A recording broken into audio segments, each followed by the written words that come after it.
What's happening, good people? Welcome to the channel. I'm Wes, aka Mr. Budget Watch, and today we are going to be reviewing this watch from Sona, Sweden.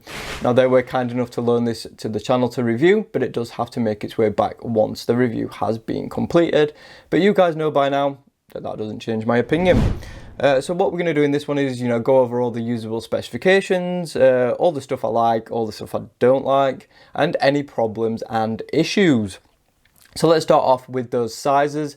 So this one is 36.7 millimeters wide. So obviously it is a rectangle and it's not circular.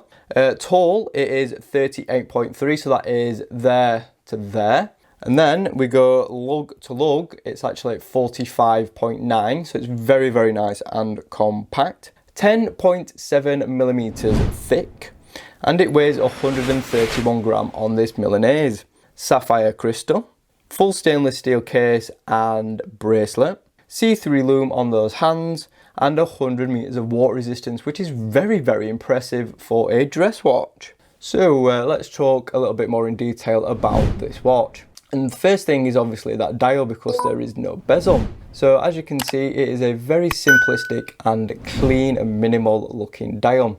We have some very, very slender applied indices all the way around, and they are essentially buttons at the 12, 3, 6 and 9, and then we have some again, they're sort of like they're like slanted rectangles everywhere else. Again, they're all applied and high polish. So under the 12 you can see we've got Sonar and their logo, and then above the 6 we have Momentum, because that is the model name. And that is pretty much it, no other text than that. To be honest, I would have liked to have seen Momentum removed and put on the case back, just to keep it even cleaner and more minimal. So to the handset, they're a very, very simplistic, sort of like baton style with a little loomed center. The second hand is a slender one with a very simple arrowhead on the tip. And that is pretty much it. There's no minute track or anything. So it's very, very minimal and clean. So moving on to the case, and you can see it is all high polished.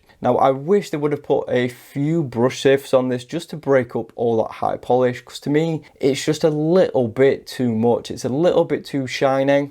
And I think it could have done with some very fine satinized brushing just to break it up a little bit. But I do really love the Art Deco style of this case. It's definitely giving me some Cartier vibes, but it's not a homage to any of their watches as far as I'm aware. But yeah, I think it's because of the the rectangle shape is so synonymous with Cartier thanks to the tank. But again, it's not a homage to them. So moving on to the side profile, you can just see how nice and curvy this case is. And then we've got this sort of raised shoulder, all high polish. You can also appreciate that curved sapphire crystal as well, which is really nice to see.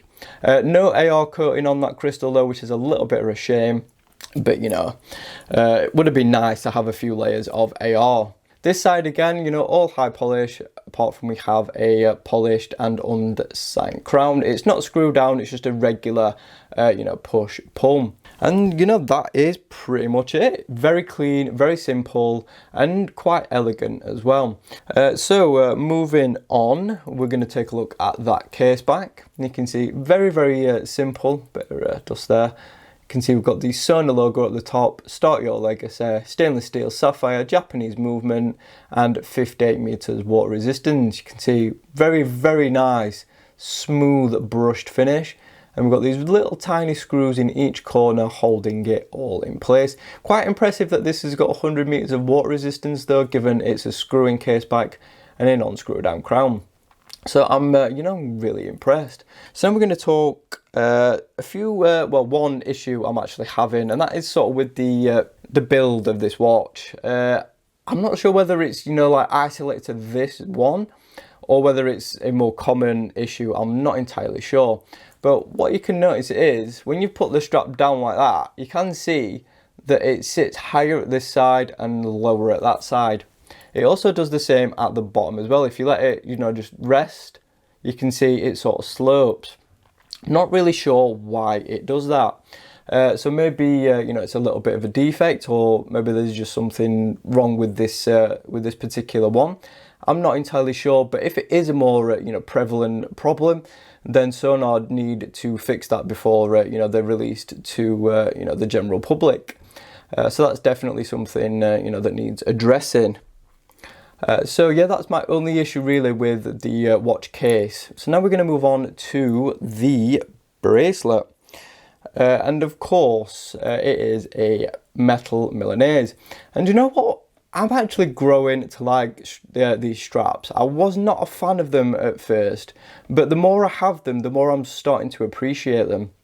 So you can see you've got that iconic styling. I mean, you can tell a Milanese a mile off, and you know what, they're a very, very nice strap. And this one's really good. It's got some good flex in it. You know, it's really nice. It's not a rigid and horrible feeling one, but it's not perfect either. You can see we've got a, you know, keeper, not a keeper at the end. It's solid at the end, which is really nice.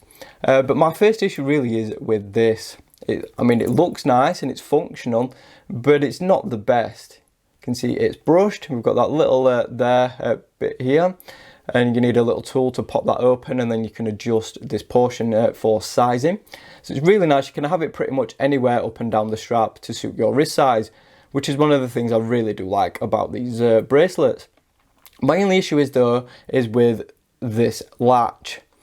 Sometimes, you know, it just pops open when it's on wrist.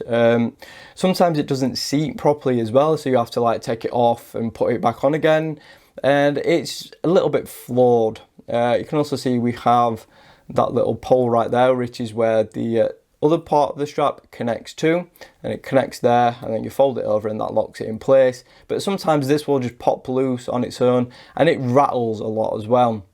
So this has definitely got some issues for me, and it does need fixing, you know, pretty soon. Moving on to this side, you can see we have the second part of the clasp. You can see it's brushed and signed, and then that's the inside. You can see the little catch mechanism just there, which clips onto the other side and holds it all in place. So what I'm going to do now is pop it on wrist and you know, show you what it wears like, and also talk a little bit more about how comfortable or not comfortable this watch is. Right guys, so here it is on my 6-inch wrist, and you can see that issue what I was talking about earlier with the strap. You can just see it now it's on wrist, how it sits a little bit wonky. As for comfort though, it's a very nice wearing watch. I think the curved profile of this watch really does help conform nicely to your wrist, and it curves with the profile very, very nicely. If it was flat, it would probably wear a little bit different, but it actually is a very, very comfortable watch to wear. Again, it's that ergonomic curvy profile that just really helps it sit so nice on your wrist. And it's also not top heavy either. The weight is nicely distributed, so you don't get that top heavy wobbly feeling on wrist, which is very, very nice.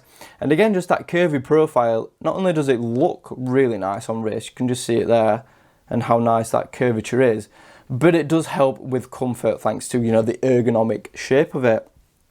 Moving on to the bracelet, and you can see, you know, it forms really nicely to my wrist. We don't get any gaps, obviously, because of this clasp style. You can move it up and down to fit you absolutely perfectly, so you can get a spot-on fit every single time. The only downside to these though is if you know, your wrist does expand and you have it a little bit too tight, then it can become a little bit tight, and then, you know, you need to take a tool with you to adjust it. That's a little bit of an issue. So I think, you know, someone needs to, you know, redesign these and have them with an on-the-fly adjustment, because other than that, it's really nice. So again, this clasp, I've actually managed to seat it right, but just look at how much play and wobble is in that. And you can just hear sort of how jangly and rattly it is, and it's really annoying when you're walking as well, because you can just hear it rattling all the time. So that definitely does need addressing. You know, definitely before, you know, it gets sent out to people that back them or even buy them at retail. You know, it needs sorting out. But back to comfort, it is a very, very comfortable watch. I have noticed that it does ride up a little bit, and it sort of goes towards that way, so you just have to sort of oik it back down a little bit. That might just be me though, but I think it fits really nice on my slim wrist. I'd say 6.25 inches as above is probably where you're going to want to be to make it look nicer, because I think it does look a little bit big on my wrist. But then again, I only have a really slim 6-inch wrist, so you know, there is that. Not many watches fit my wrist all that well. But you know, you guys have probably got thicker wrist than myself, so you know, it'll probably fit you and look a little bit nicer on your wrist. But very, very comfortable to wear, I can't deny it. So yeah, really nice work by them. So now let's talk movement and in use. So one of the best things about this watch is the movement. So this is using a high beat Miyota 9039. And you're going to be thinking, well, loads of other watches use that movement as well. But I'm going to show you why it's so you know, impressive on this one. So as you know, with the Miyota, it's a high beat movement, which is 28,800 beats per hour instead of 21,600 beats per hour. So you just get a nicer sweep of the second hand. 24 joules, hacking, hand winding, 42-hour power reserve.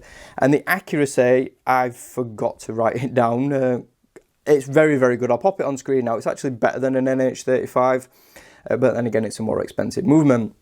But you can just see it sweeping away there. Very, very beautiful sweep, in my opinion. So let's you know, talk about how this movement works. It's very, very simple. There's no date or anything, so you just give it one pull out. You can see it does stop, and it is just one pull. It's not two pulls like with the Miyota 9015, which has the date complication. This is just one pull, and then you are free to adjust your time. And it is so, so smooth, this movement. Definitely better than an NH35. And it just feels really nice. The crown is well planted. There's no horrible feedback on this one. So yeah, it's definitely a better movement than the Miyota 8215 and even the Seiko NH35. And then you just give it a push back in and you can see it starts sweeping again. So very, very impressive movement in this watch. And I just think it suits a dress watch so nice with that really elegant sweep. So let's just talk quickly about Loom and then we'll do the summary. So this watch does have Loom and it is C3. Now it only has Loom on the hands. And to me, I wouldn't have bothered, to be honest. I would have left the Loom off and put the money somewhere else or possibly reduced the price. What I would have done is redesign those hands, got rid of the Loom section out of them and done a slight facet to those hands just to make them play with the light a little bit better, because they're a little bit flat at the minute, the hands. So I'd just give them a little bit more dimension just so they play a bit nicer with the light. But yeah, I mean, the hands are really nice, but the Loom is just bright. It's very good, but there's no Loom on the dial. So you're kind of left a little bit, you know, unsure of the exact time. So yeah, the Loom is good, but on a dress watch, in my opinion, I think Loom is pretty pointless unless it's done very, very nice. And there's only a very few companies, in my opinion, that could do a dress watch with tasteful Loom. You will see Loom, it looks great on dive watches, field watches, pilots watches. It looks great. On a dress watch, it has to be done right. And in my opinion, this is just not done right. I think they should have just left the Loom off and give us a nicer handset, in my opinion. So yeah. It's got Loom, it's decent, but kind of pointless. So now we get on to the summary, and this is where you're going to be really impressed, the price point. If you go onto Kickstarter right now, which is the links in the description, you can pick this watch up for £137. That is insane value with a Miyota 9039. You just don't see a watch with this movement at that price. Retail price of these will be going up to £200, which is again fantastic value for this movement. Now, is this watch perfect? As you've seen by the review, no, it's not. It has issues with the clasp, it has issues with this part of the bracelet. So yeah, it definitely needs some work, but if you can grab one at £137 once they've fixed those issues, if other people are having them, I might have just got unlucky. If they've fixed those issues, I think at 137 quid, it's a fantastic buy, and I really do like it. You guys know I'm not a fan of dress watches, but this is one I can actually get behind, and I do like it. Not perfect right now, but at this price point, 137 quid, I can forgive those little issues. 199, I definitely want them, you know, sorting and getting done properly at retail. But even at 137, I think you'd still be a little bit disappointed if you paid all that and, you know, got these issues what I'm having. So So when Sonora, watch this video, I hope they actually take the feedback on board and, get it sorted out before it does end up getting sent out to people. But yeah, so yeah, that is my take on this. Really great value, just needs those few little issues addressing. Thanks for watching the video. Be sure to subscribe if you haven't already. Like the video if you enjoyed it. Hit that notification bell so you don't miss any uploads. And of course, follow me on social media at Mr. Budget Watch. Thanks again. I'll see you soon.